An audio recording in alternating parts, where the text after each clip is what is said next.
And I know 3000 would never really kind of look at Jay-Z as one of his favorite rappers. Imagine being so powerful in hip-hop that you don't need to drop a diss track. Your silence is the diss.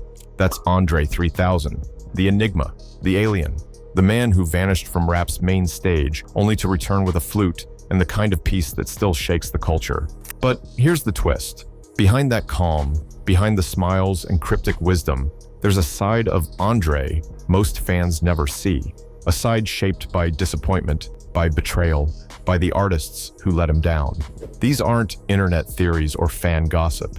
These are the real moments that left scars on one of hip-hop's most spiritual minds. And the names on that list? They'll make you question everything you thought you knew about André 3000. Because the truth is, sometimes the quietest man in the room is holding the loudest grudge.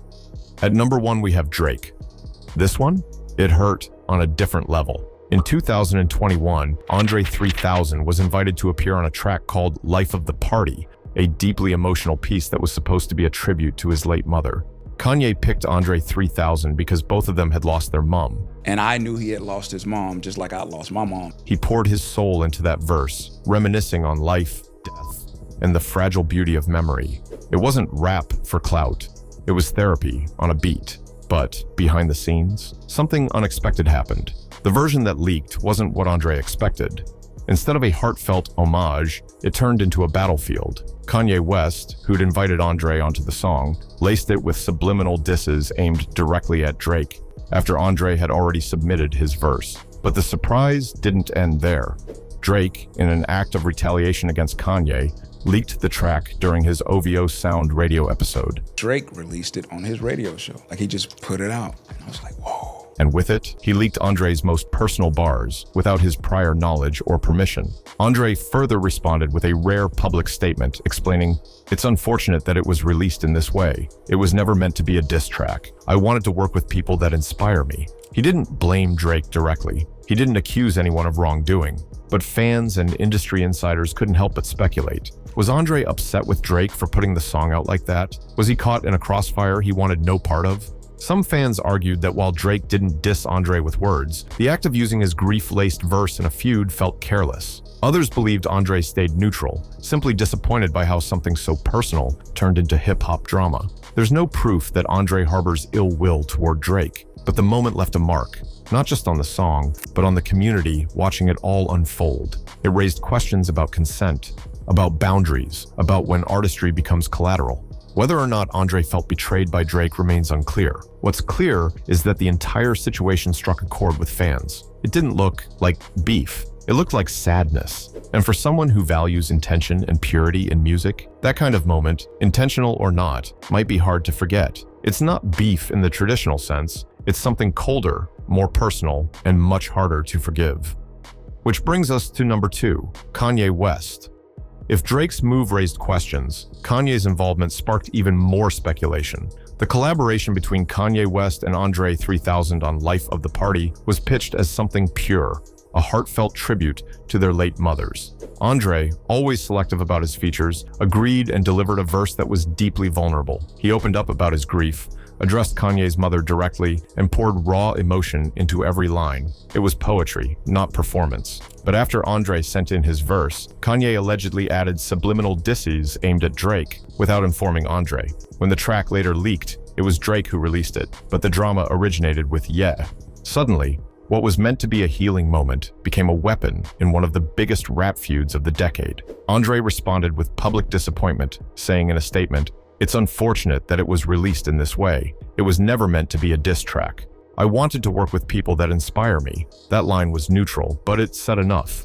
Fans and hip-hop insiders began speculating that André felt manipulated by Kanye. He had signed up for something sacred, and instead, his art was dragged into chaos. Some pointed to Ye's history of stirring drama, Taylor Swift, Kid Cudi, even his public falling outs with collaborators, as a pattern that seemed to repeat. In a follow-up interview, André used a metaphor that struck a chord with fans. He compared what happened to crashing a funeral. It's like going and up your mom's funeral. While it wasn't framed as a direct accusation, the imagery painted a clear picture. Fans interpreted it as André expressing that his sacred expression of grief had been overshadowed by ego and spectacle. There's no evidence of direct animosity, no diss tracks, no verbal jabs. But the tension, it was felt. For someone like André 3000, who rarely makes public appearances and chooses his collaborations with deep intention, this entire incident likely reinforced why he stays away from the spotlight.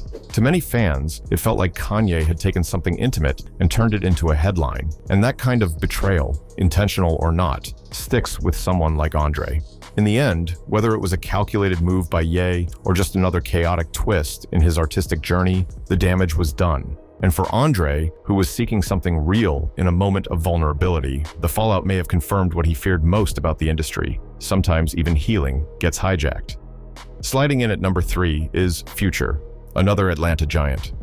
On the surface, Future and André 3000 seem worlds apart. One embodies introspective lyricism and artistic solitude. The other, an unapologetic trap wave of hedonism, cocaine-soaked hooks, and relentless hustle. Yet they share something that runs deep: Atlanta roots and generational influence. In the 2019 Netflix documentary, The Art of Organized Noise, André spoke about Future with real admiration. He said, he and his son are Future fanatics, and that Future makes the most negative inspirational music ever. And we sit and we listen to it, and I said, man, Future makes the most negative inspirational music. That statement wasn't meant to clown. It was praise, laced with empathy. André added, there's a certain pain behind what he's doing. That's high praise coming from a man who rarely hands it out. It showed that 3 Stacks saw something real beneath the coding metaphors and auto-tune, a voice of trauma, despair, and survival. But what did Future do with that respect? Not much. When asked how he felt about André's comments, Future replied, he don't even talk to people. So for him to talk about me in an interview, I felt that. It wasn't aggressive, but it wasn't warm either. It sounded like he was caught off guard, maybe even suspicious of the compliment, like he didn't quite know what to do with it. Then came the real shift. In a later interview, Future threw shade that felt more pointed. Nobody is dressing like André 3000 anymore. We on some real shit now. On its own, that sounds like Future pushing his brand. New wave, new style. But within the context of Atlanta's hip-hop lineage, that line hit different. It wasn't just fashion. It was a declaration that the ATL André helped shape was no longer relevant. A signal that Future and his generation were building something new, with or without him. For André, who built the foundation of ATL's creative freedom, that kind of comment wasn't just a critique. It felt like a slap in the face. He was one of the first to make it cool to be different in Atlanta. To rap in costumes, to wear wigs, kilts, and boas. To rap about love, pain, and aliens instead of just guns and money. So when Future, the modern-day king of trap, casually brushed him off as outdated, that wasn't just disrespect, it was erasure. There's no diss track between them, no beef on wax. Just a moment, a cold shoulder in public that said more than 1,000 bars. And for someone like André 3000, who thrives on soul and connection, that kind of cultural amnesia cuts deep. And now, number 4 is Young Thug.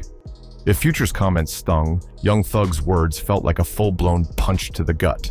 In 2020, during an interview with T.I. on the Expeditiously podcast, Thug shocked fans by saying, I can't rap 2 André 3000 songs. I ain't never paid attention to him, never in my life. 2 André 3000 songs. I ain't never paid attention to him. Never in my life. That line alone lit a match. But Thug didn't stop there. He followed it up with something even more jarring. Elton John likes to kiss. André likes his kissed. Elton John like to kiss.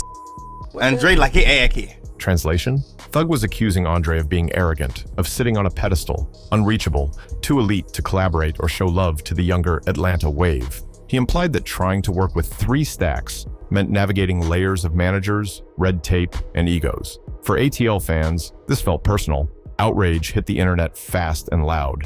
One fan wrote, "This is such a weird beef. Thug sounds bitter." Twitter chimed in too, with one tweet reading, "Imagine dissing a man who made Hey Ya and disappeared like a ninja." The reactions weren't just about defending André's legacy. They were about the disrespect towards someone who laid the foundation for Atlanta's creative freedom. Fans weren't having it. Thug's words sparked a divide. Some younger fans sided with Thug, arguing that André hadn't embraced the new generation. Others said Thug's comments only exposed his insecurity, that maybe he felt snubbed by someone he grew up watching from afar.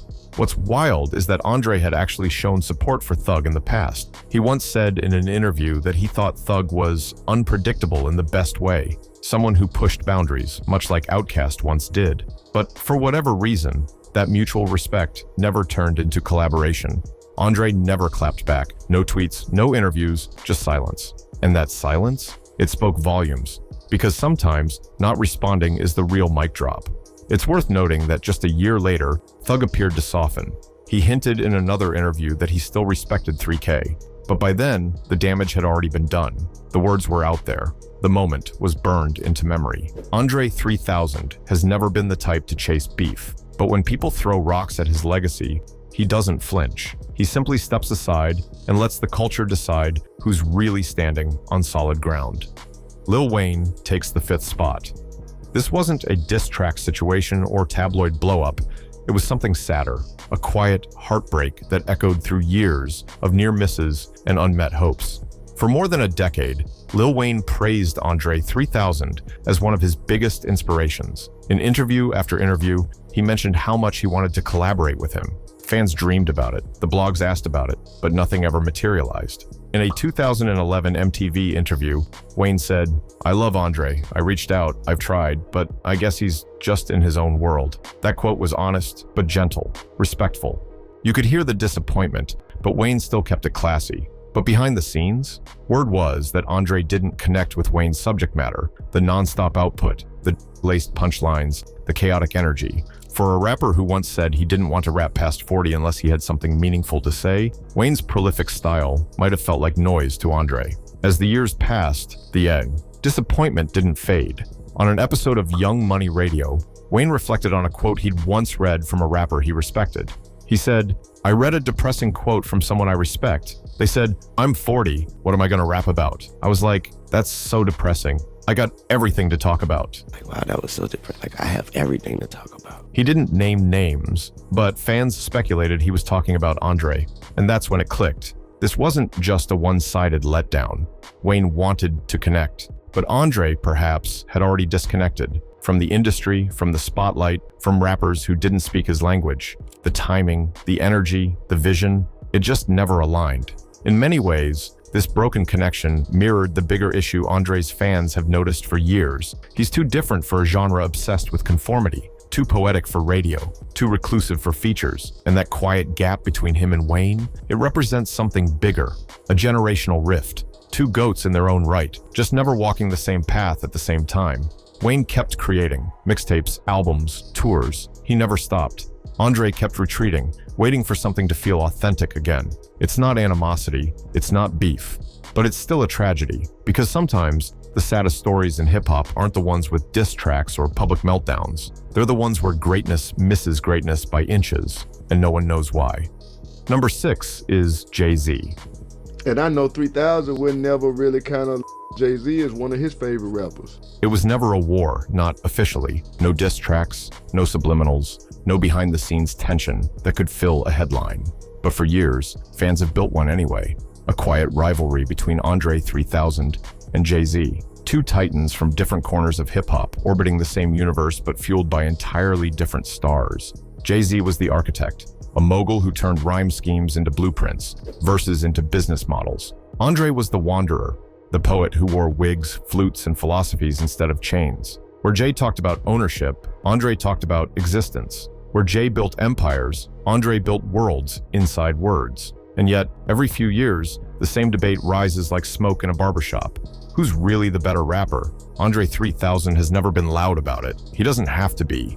His catalog, though small, speaks with the weight of 1,000 bars. Every verse, a labyrinth. Every flow, a reinvention. He raps like someone trying to outrun time, bending words, melodies, and moods, until they collapse into something only he could make. Jay, on the other hand, has never had to prove his genius. His consistency is his argument. 13 solo albums deep, countless quotables, business acumen that made him hip-hop's first billionaire. He's the definition of longevity. But for André, longevity was never the goal. The expression was, freedom was. That's where the friction lives. Not in animosity, but in ideology. Jay represents mastery of the system.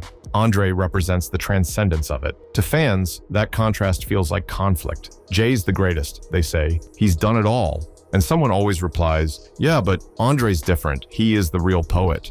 That's what makes him great, because at the end of the day, he's the real poet. André once hinted at this divide in tone, not toward Jay directly, but toward the industry machine itself. When I rap, it has to mean something, he told reporters. I can't just rap for sport anymore. To him, rap was never a hustle. It was human. Jay perfected the game. André kept questioning why the game existed in the first place. So no, André 3000 doesn't hate Jay-Z. He probably respects him more than most. But there's a melancholy in how differently they interpret the same craft. One sculpting a dynasty out of precision, the other drifting through the cosmos of creativity. And maybe that's why this beef feels eternal, even without a single bar exchanged. It's not a battle between men, it's a battle between philosophies. Jay-Z made rap bigger, André 3000 made it stranger. And somewhere between those two truths lives hip-hop's most fascinating unspoken rivalry. Finally, at number 7 is Benzino. This one goes back to the moment André 3000 found his voice and had to fight to be heard. It was 1995. Outkast had just won Best New Artist at the Source Awards, but instead of applause, they were met with boos. A wave of rejection from an audience dominated by East Coast purists who saw Southern rap as second class. The tension in the room was thick. The industry elites didn't believe the South belonged in the same conversation as New York or LA. And then André stepped up to the mic. No bravado, no bars, just one sentence that changed everything. The South got something to say. But it's like this, the South got something to say, that's all I got to say. That wasn't just a clapback. It was a declaration, a prophecy. And in that moment, André 3000 became a voice for an entire region. But behind that tension was a man pulling strings, Benzino. At the time, he was closely tied to The Source magazine and had serious influence over how hip-hop narratives were shaped. Years later, in a rare admission on The God Show, Benzino finally confessed, I was the one who kind of raised some situations up at The Source. I didn't understand the music, and I was wrong on that one. Used to be nationwide, and really everything after that came after them. That apology came decades too late. Because that night at the Source Awards, it wasn't just an awkward award show moment, it was a cultural wound. A moment that made André and the entire South feel like outsiders in their own genre. For André, who had always used music as a way to explore identity and challenge stereotypes, that public rejection cut deep. He didn't respond with a diss track. He didn't start a campaign. He let that one line echo, and it still does, nearly 30 years later. What makes Benzino's inclusion on this list so powerful is that it wasn't personal beef, it was institutional. Benzino represented an entire era that tried to gatekeep rap, that tried to silence Southern voices. And when he finally admitted his role in that, it only proved how valid André's quiet fury had been all along. André 3000 didn't come for revenge. He came with evolution. His success and Outkast's rise forced the game to grow, and Benzino's resistance only sharpened André's defiance. That speech, that night, wasn't just the beginning of Outkast's dominance. It was the beginning of the South's takeover. So when we talk about enemies or disappointments in André's story, Benzino might be the most symbolic of all, because he wasn't just a man, he was a wall. And André didn't climb over it. He made the wall irrelevant. No diss, no drama, just legacy. André 3000 never needed to shout. He never needed to beef. But when you look at this list, Drake, Kanye, Future, Thug, Wayne, even the entire system that allowed The Source to ignore him, you start to see a pattern. André remembers everything. He may disappear, he may float away on a jazz flute, but he never forgets. So now we ask you, were these just quiet heartbreaks, or did hip-hop waste one of its greatest minds? Drop your thoughts in the comments below, because if this is who he revealed, imagine the names he never said. And remember, in hip-hop, silence? That's the loudest diss of all.